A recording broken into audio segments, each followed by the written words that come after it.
and welcome to another episode of The Doctor's Inn. Today, we're looking back in order to look ahead. Which is the right way to view history? Mankind has a weird way of getting in the cycles that repeat themselves, and they all have similar outcomes, and I want to talk about one of these cycles. In Comfort College, we're going through some of the works of Cicero. We just finished up our discussion on the second Philippic against Antony. In this speech, Cicero styles it after Demosthenes' speech against Philip II of Macedon. Demosthenes could see that the military power of Philip was going to be a problem for Athens. So, he was warning about it around 350 BC. Shortly thereafter, we get Philip's son coming in, Alexander the Great. And hopefully, you all know how that turned out.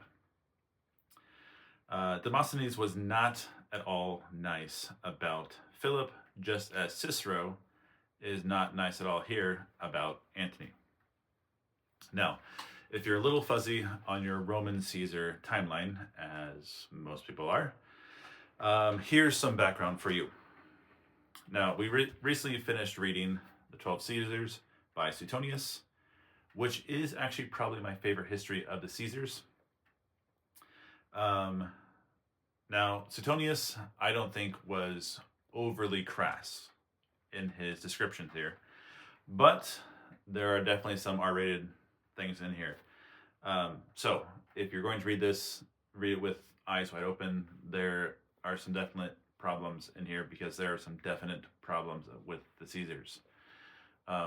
Caligula was such a bad dude that even the Romans decided to kill him after only 3 years. He was real bad. So go in here. If you're going in here, no, things are bad. Don't go into the book blind. There are terrible things in history. Now, Julius Caesar took power as a dictator from the Senate, from the Republic, and never really gave it back. This did lead to his assassination. First Brutus, then Cassius, and then all the Caesars ended up stabbing him so that they couldn't pin it on any one person. Now, with Julius being gone, there was a pretty definite power vacuum. There was big shoes to fill with the Caesar gone. As a lover of the Republic, Cicero hoped to save it and, at the very minimum, stop Antony from coming to power. He actually wrote 12 different Philippics against Antony, and the second one in this book is his most famous one. All these took place late 44 BC, early 33 BC, during the civil war time of Rome. So he wrote all 12 letters in pretty quick order in a few months. And ironically, this is actually what led to the building of world peace for Christ to come. Also, interestingly enough, these Philippics are what caused or led to the assassination, killing, sentencing of Cicero.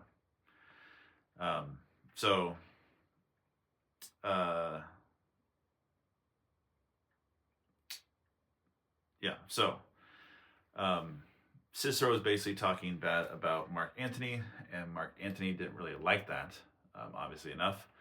And Mark Antony wanted to be Caesar, but Cicero kind of made it so he couldn't. No one could elect him after this Philippic. So he saw a lot of power, had a lot of money, had a lot of influence, had a large army, and Augustus wanted to get done with it sooner rather than later. And so Augustus said, dude, just surrender, be done with this, let us move on in peace. And Mark Antony, one of his conditions for stopping the fighting is for the head and hands of Cicero.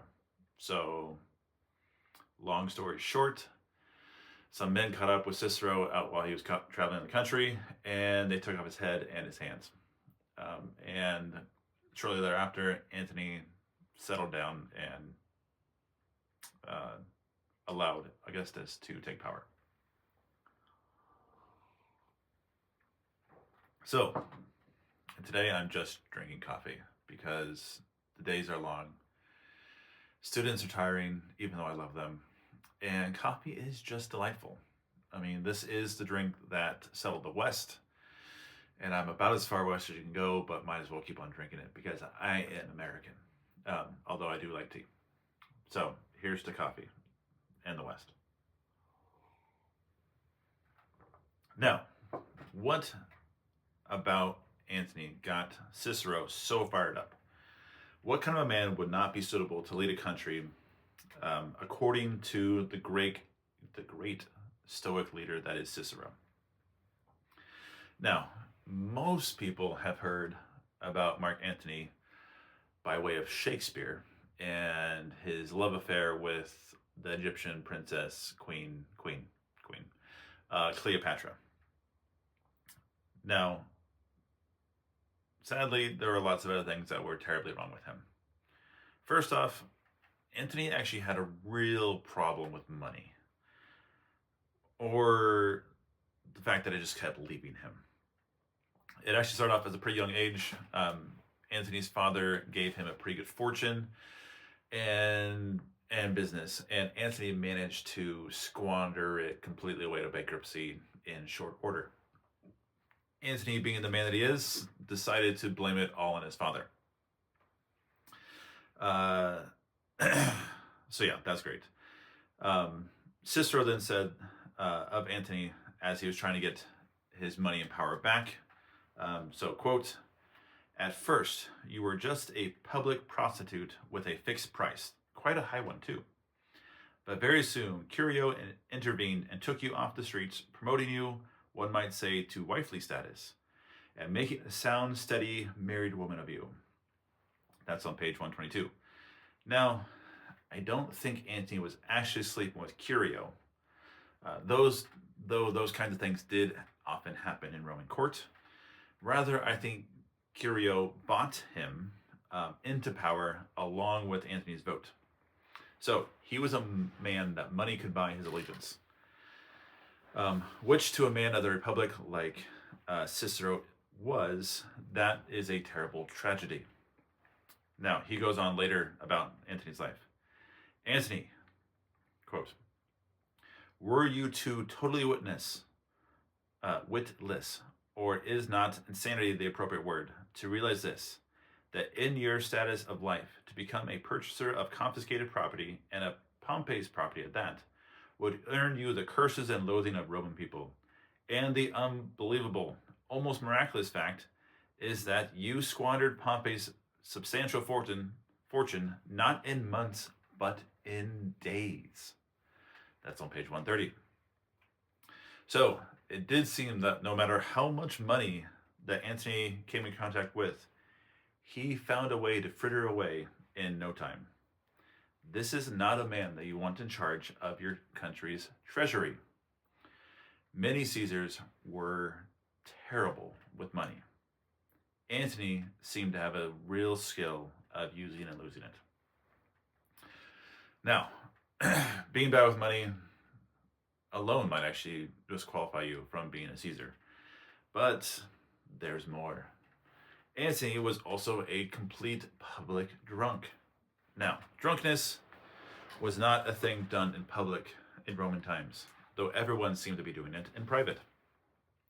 It was a common practice for Caesars to have feasts all day long, taking emetics to allow one to keep eating and drinking all day. Now, I didn't know what emetics were until recently.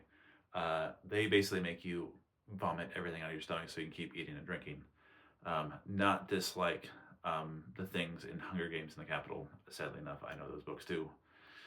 Maybe one day I'll review those for you, but I may have to gouge out my eyeballs to do it again. But here's what Cicero said of Antony. Antony took it one step further.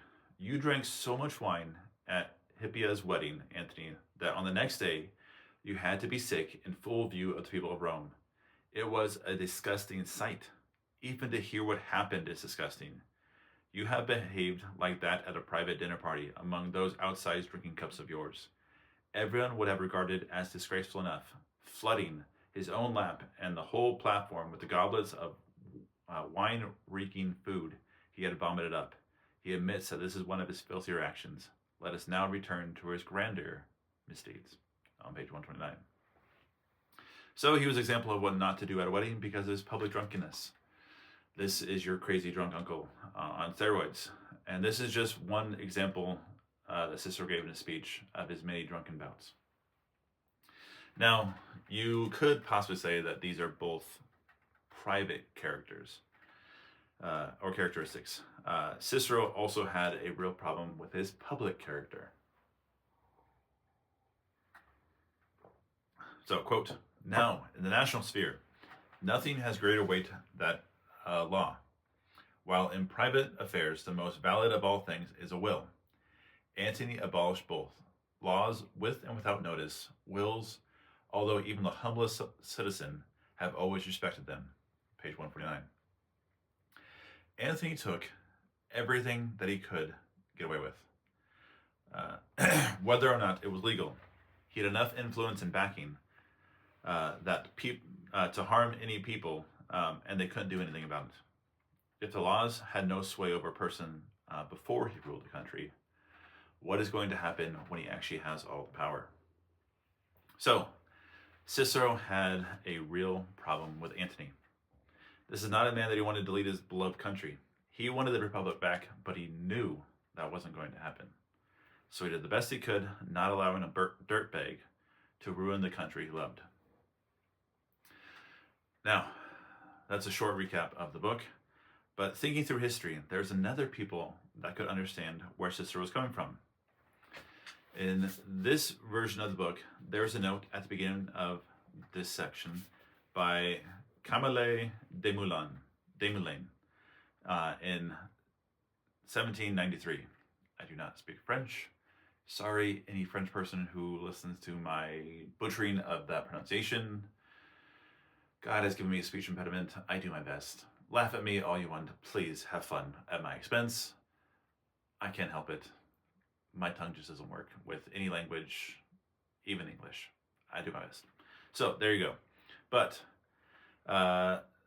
Desmoulins said this: these Republicans of the French Revolution were mostly young people who, brought up on readings of Cicero at school, were fired by them with the passion of freedom. That's on page 101. Now, I did not know who Desmoulins was until I Googled him a few minutes ago. Apparently, he was a French journalist during the French Revolution. That is until he was executed for conspiring against the French Republic. Now, we haven't heard that before.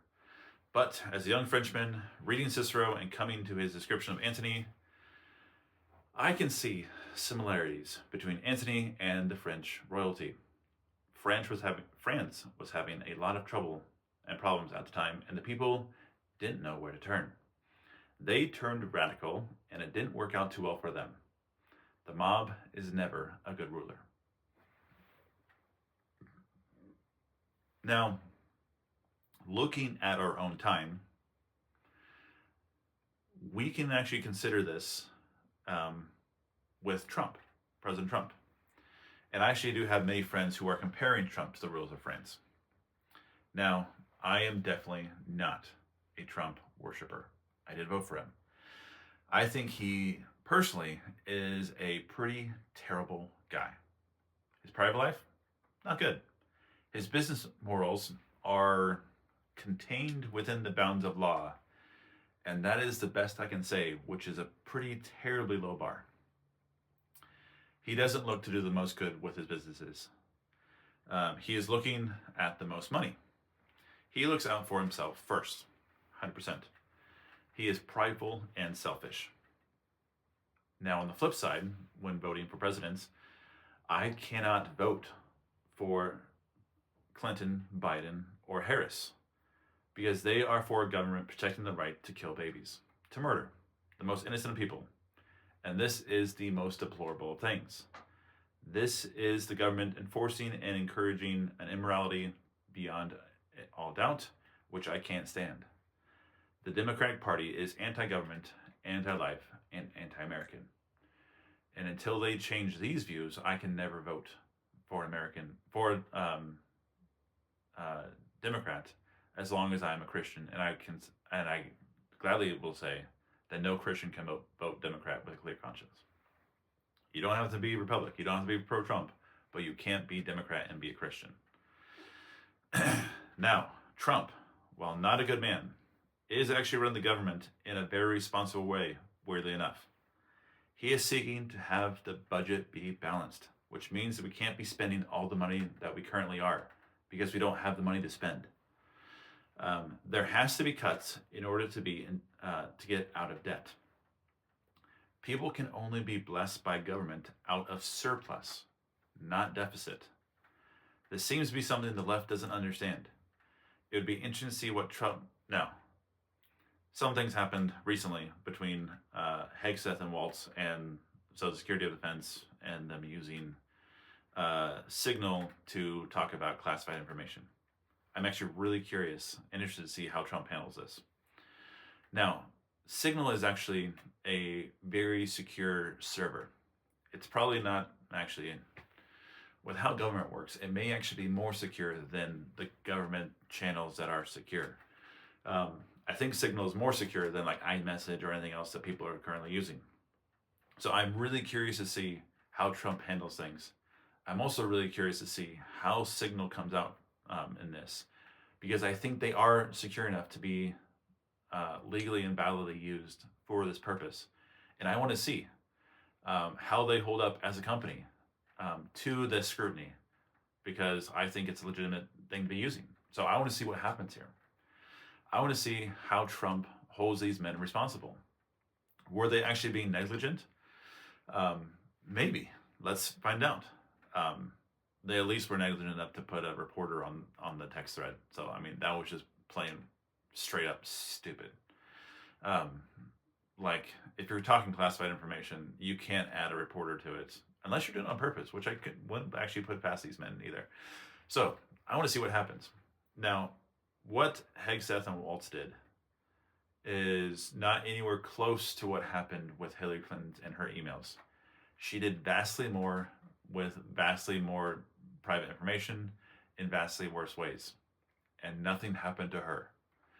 So, if nothing happens to Hegseth and Waltz, I will not at all be surprised, because this is just status quo for the government. But I'm interested to see what does happen, because why not? Let's see if our leaders will be any better than theirs.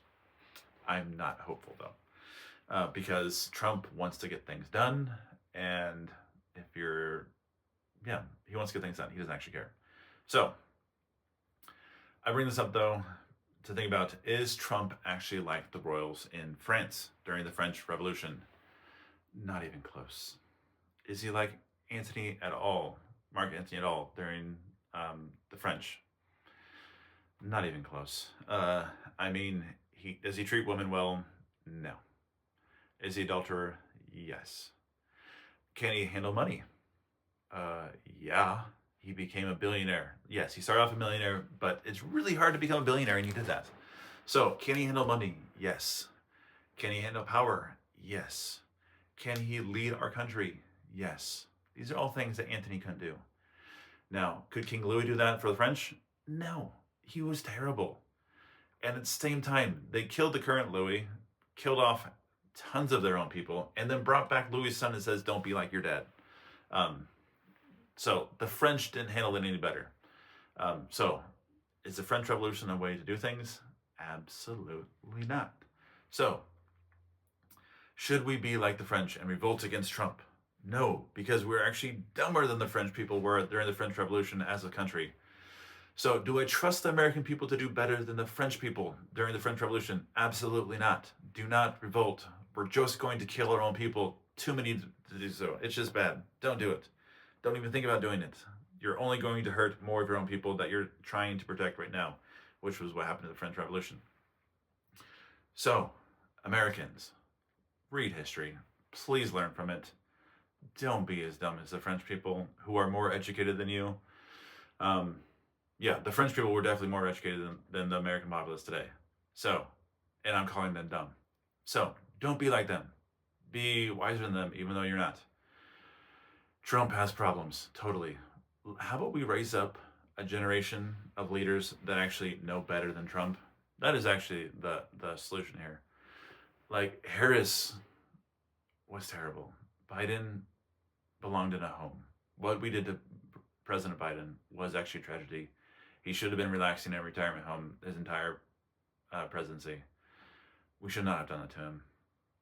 It's just unkind. So let's be better as a people. Let's move on. Let's read history. Let's learn from it and do better in the future. So, learn from Cicero. Learn from Demosthenes. Learn from the French Revolution. Let's become a better country. And with all that said, the doctor is out for the day.